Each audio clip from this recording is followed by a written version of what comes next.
Hello student, आज आपण 10th standard अल्जेब्रासाठी first chapter linear equations in 2 व्हेरिएबल्समधील प्रॅक्टिस सेट 1.3 पाहणार आहोत. आता प्रॅक्टिस सेट 1.3 पाहण्यापूर्वी डिटर्मिनंट म्हणजे काय हे आपण समजून घेऊ. आता या ठिकाणी ही जी फिगर दिलेली आहे ही डिटर्मिनंटची फिगर आहे.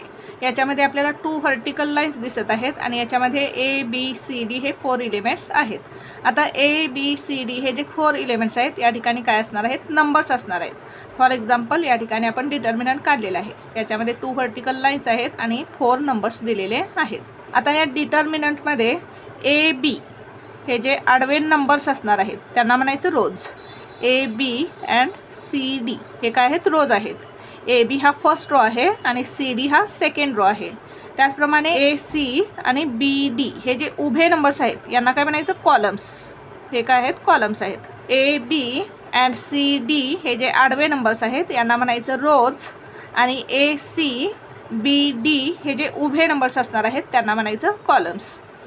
आता या डिटर्मिनंटची डिग्री किती असणार आहे पहा, 2. या डिटर्मिनंटची डिग्री किती आहे, 2. कारण प्रत्येक रोमध्ये किती एलिमेंट्स आहेत, फर्स्ट रोमध्ये 2 एलिमेंट्स आहेत, सेकंड रोमध्ये 2 एलिमेंट्स आहेत. त्याचप्रमाणे फर्स्ट कॉलममध्ये 2 एलिमेंट्स आहेत आणि सेकंड कॉलममध्ये 2 एलिमेंट्स आहेत. म्हणजेच डिटर्मिनंटची डिग्री किती आहे, 2. Because there are 2 elements in each row and 2 elements in each column. म्हणजेच या डिटर्मिनंटची डिग्री किती आहे, 2. आता या डिटर्मिनंटची व्हॅल्यू काय असणार आहे, A D minus B C. या डिटर्मिनंटची व्हॅल्यू काय असणार आहे, A D minus B C. म्हणजेच ए आणि डीचं काय करायचं आहे, आपल्याला क्रॉस मल्टिप्लिकेशन करायचं आहे. मायनस बी इंटू सीचं क्रॉस मल्टिप्लिकेशन करायचं आहे. फॉर एक्झाम्पल या ठिकाणी डिटर्मिनंट आहे, याची व्हॅल्यू काढू आपण. ए इंटू डी म्हणजे हा या 2 नंबर्सचं आपल्याला क्रॉस मल्टिप्लिकेशन करायचं आहे. 5 इंटू 9 मायनस बी इंटू सी म्हणजेच या 2 नंबर्सचं क्रॉस मल्टिप्लिकेशन करायचं आहे. 3 इंटू 7 काय केलं आपण, या 2 नंबर्सचं क्रॉस मल्टिप्लिकेशन मायनस या 2 नंबर्सचं क्रॉस मल्टिप्लिकेशन. 5 9 जार 45 मायनस 3 7 जार 21 is equal to 5 minus 1 4 4 minus 2 2. म्हणजेच या डिटर्मिनंटची व्हॅल्यू किती मिळाली आपल्याला, 24. अशा प्रकारे आपल्याला डिटर्मिनंटची व्हॅल्यू फाइंड करायची आहे. आता डिटर्मिनंट हा नेहमी कॅपिटल लेटर्सनी रिप्रेझेंट केला जातो. For example A B C D अशा प्रकारे कॅपिटल लेटर्स यूज करून डिटर्मिनंट रिप्रेझेंट केला जातो. पहा सॉल्व्ह करू आपण प्रॅक्टिस सेट 1.3 मधील क्वेश्चन 1. काय दिलं आहे पहा आपल्याला, question 1 fill in the blanks with correct number. या ठिकाणी आपल्याला एक डिटर्मिनंट दिलेला आहे. या ठिकाणी आपल्याला रिकामे बॉक्स दिलेले आहेत आणि याच्यामध्ये आपल्याला आन्सर्स लिहायची आहेत. आता या ठिकाणी काय दिलेलं आहे पहा, 3 इंटू डॅश डॅश म्हणजेच 3 इंटू काय येईल, या 2 नंबर्सचं क्रॉस मल्टिप्लिकेशन. 3 इंटू 5 मायनस या 2 नंबर्सचं cross multiplication. A D minus B C या 2 नंबर्सचं क्रॉस मल्टिप्लिकेशन. 2 इंटू 4 या बॉक्समध्ये काय येईल, 2 इंटू 4 4 आपल्याला दिलेलं आहे is equal to.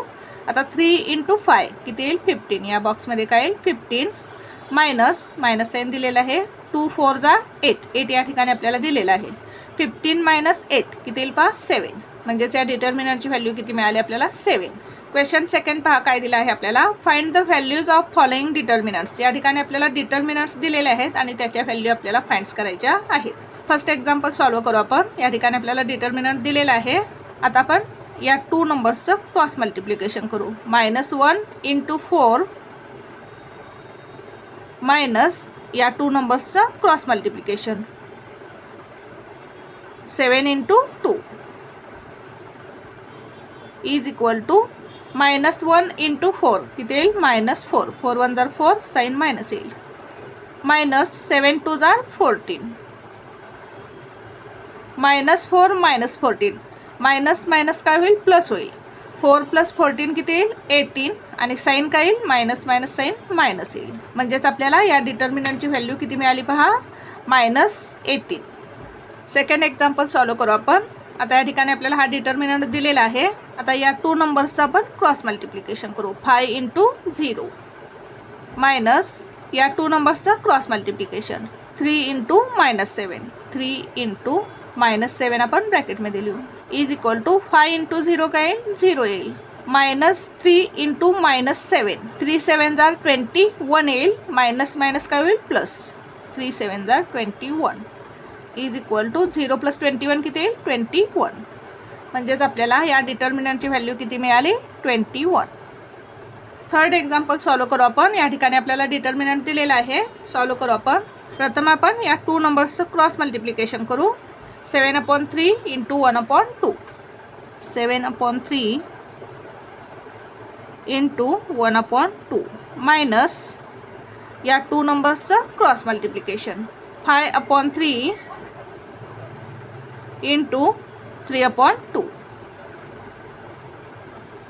Is equal to 7 1 जार 7, 3 2 जार 6 मायनस 5 3 जार 15 अपॉन 3 2 जार 6.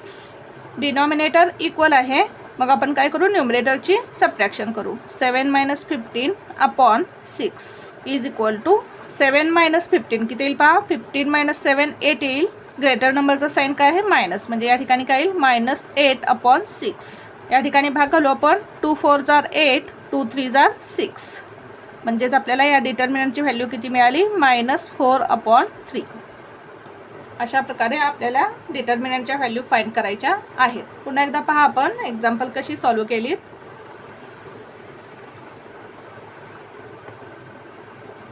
Thank you for watching this video. जर तुम्हाला व्हिडिओ आवडला असेल तर व्हिडिओला लाईक करा, कमेंट करा, शेअर करा आणि चॅनलला सबस्क्राईब करा.